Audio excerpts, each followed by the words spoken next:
Hello everyone. I am Zhou Junlin, an application engineer from G-High. Today I will introduce the circuit knowledge of commonly used communication interfaces in MCU. It contains the following 4 parts. Let's begin with the first part, SPI serial interface. The first is the introduction to SPI interface. 1. The SPI interface is a full duplex synchronous serial bus interface. It is a system composed of a single master device and multiple slave devices. In the system, as long as one master device is active at any time, there can be multiple slave devices. It is commonly used for the communication between the modules with SPI interfaces such as AD converter, EEPROM, flash, real-time clock, and sensors. 2. Definition of data lines. There are 4 commonly used data lines in SPI. Next I will introduce the definition of data lines. 1. MOSI, Master Output and Slave Input Data Line. The signal line that transmits data from the master device to the slave device is also known as the slave device input.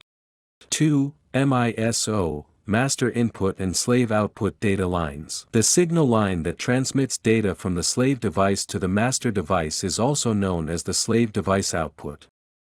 3. SCLK, Clock Signal, generated by the master device. 4. CS, Slave Enable Signal, controlled by the master device, used for selecting slave devices when there are multiple slave devices. The above is an introduction to SPI data line.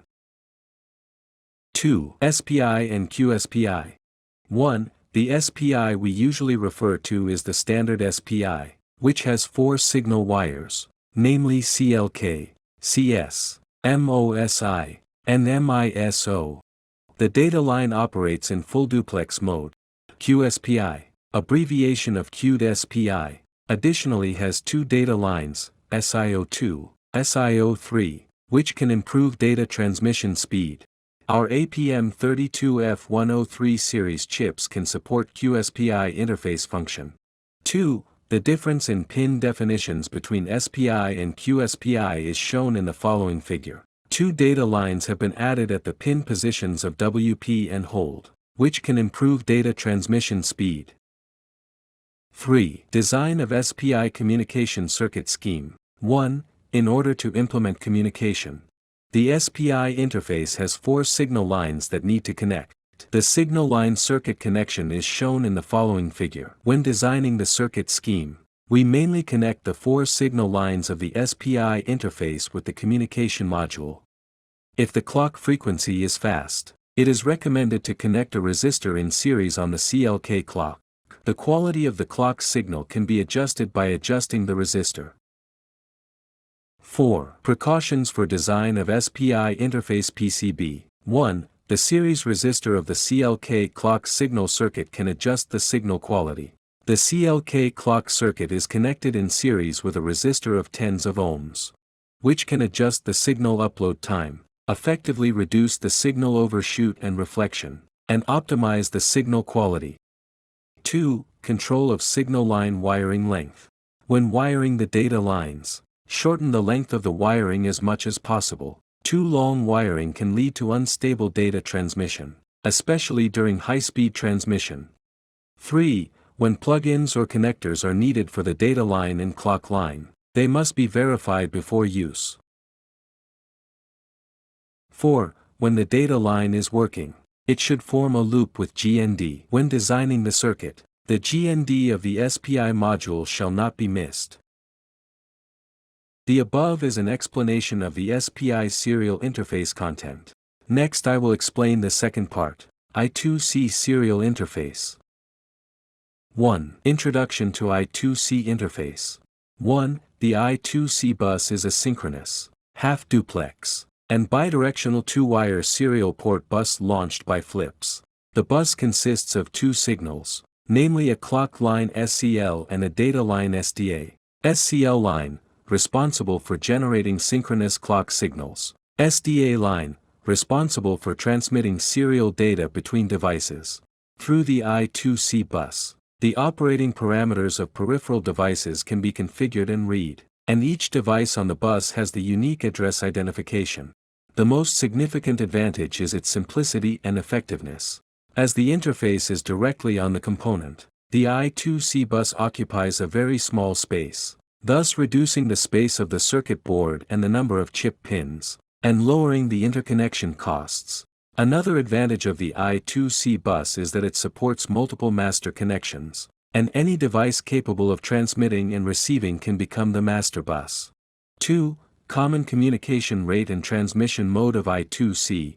There are three commonly used transmission modes, namely standard mode, rate, 100 kbit per second, fast mode, rate, 400 kbit per second, and high-speed mode, rate, 3, 4 megabits per second. We commonly use the first two communication modes.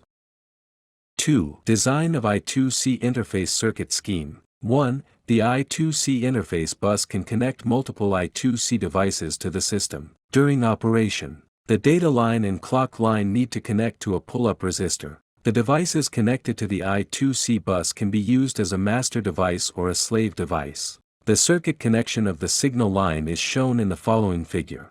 After the SCL and SDA data lines are connected to a pull-up resistor and the I2C module is connected, the SCL and SDA can work. Don't forget to connect the GND of the modules together. 3. Precautions for design of I2C interface PCB. 1. The data line is open drain output and needs to be connected to a pull-up resistor. The signal lines SCL and SDA of I2C belong to open drain or open collector. The I2C protocol stipulates that when the I2C bus is idle, both SCL and SDA must be at high level, and the data transmission rate is also related to the pull-up resistor. Therefore, for the reliability of communication, both SCL and SDA shall be connected to an external pull-up resistor when I2C is used. 2. Determination of the resistance value of the pull-up resistor, according to the drive capability of the general MCU I/O port and the requirement that the load capacitance on the I2C bus should not exceed 400 pF. It is recommended that the resistance value of the pull-up resistor should be 1, 5K, 2, 2K, and 4, 7K according to the requirements.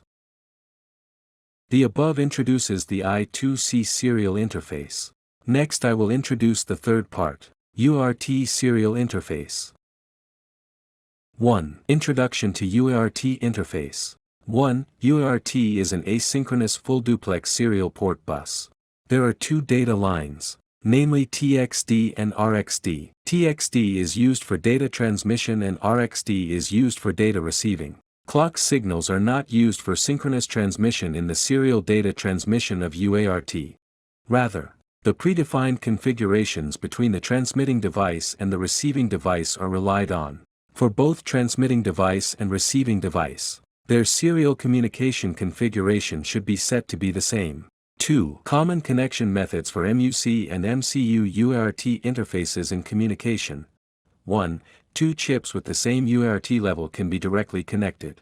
The connection method is cross-connection of TXD and RXD. The specific connection method is, the RXD of chip 1 is connected to the TXD of chip 2, and the TXD of chip 1 is connected to the RXD of chip 2. Finally, do not forget that the GND of the chip or module also needs to be connected together. The connection method is shown in the right figure. 3. The connection method between MCU UART and computer in communication. 1. If MCU is used for communication with PC. In addition to GND connection, TXD and RXD signals cannot be directly connected. Although both PC and MCU have TXD and RXD pins, PC usually uses RS-232 interface, usually DB9 connector, and RS-232 level, and the level is inconsistent, so they cannot be directly connected.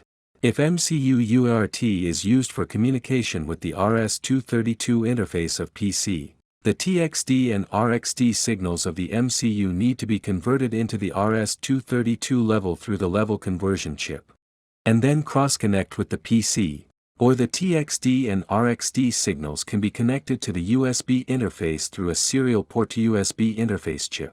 The level conversion and connection method are shown in the following figure. One is to convert to the RS-232 and then communicate with the computer. And the other is to convert to the USB interface and then communicate with the computer. During use, it is important to note that the signal between different devices can be connected for use only after the level is converted. The above is the content of UART serial interface. Next I will introduce the fourth part, serial bus interface for USB communication. 1. Introduction to USB interface. 1. USB is the abbreviation for Universal Serial Bus, and it is an external bus standard used to standardize the connection and communication between computers and external devices. It is an interface technology applied in the PC field, characterized by high transmission speed, supporting hot plugging, and connection to multiple devices. 2. The USB interface has at least 4 lines, 2 of which are data line, and all USB data transmission is completed through these 2 data lines. Differential transmission is adopted for 2 data lines, i.e., 2 data lines need to cooperate to transmit a bit. Therefore, it is a half-duplex communication, and can only transmit or receive at the same time. 3. Common USB interface. We can see the USB interface in many places, such as mice, keyboards, and mobile phone chargers. Nowadays, almost all electronic charging devices use USB interface. The right figure shows the physical appearance of various USB interfaces. The USB interface has evolved from a rectangular A-shaped port to a square B-shaped port, to a mini USB port, a micro USB port, and to the Type-C port commonly used in our phones today. 4. Transmission rate of USB communication. With the development of interfaces, the protocol of USB interfaces has evolved from version 1.0 to the current version 3.1. And the transmission rate has also undergone significant changes, from the original low-speed 1.5 megabits per second to the 10 gigabits per second of UBS 3.1. Our MCU commonly uses USB 1.1 full-speed mode and USB 2.0 high-speed mode. 2. Design scheme of USB interface circuit.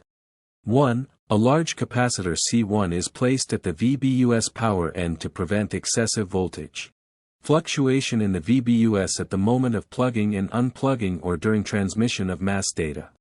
The capacitor should be placed close to the USB interface. 2. Current limiting devices such as RT9702 can be added to the VBUS power supply. According to the USB 2.0 specification, the load can obtain a maximum current of 500 mA from the VBUS. If the current exceeds 500 mA, the device will be turned off to play an on-load current limiting protection role.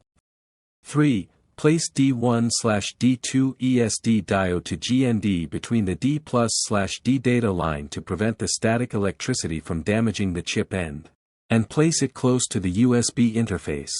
4. Connect the power supply and GND loop to the magnetic bead L1/L2 in series to eliminate the high-frequency noise on the power signal and enhance the anti-interference performance. The magnetic beads should be placed close to the USB interface. 5. Connecting the matching resistor R1/R2 in series between D+/D data lines can optimize signal quality and prevent signal overshoot. The resistance value is generally between 10 ohms and 33 ohms, and the resistor should be placed close to the USB controller. 3. Precautions for design of USB interface PCB.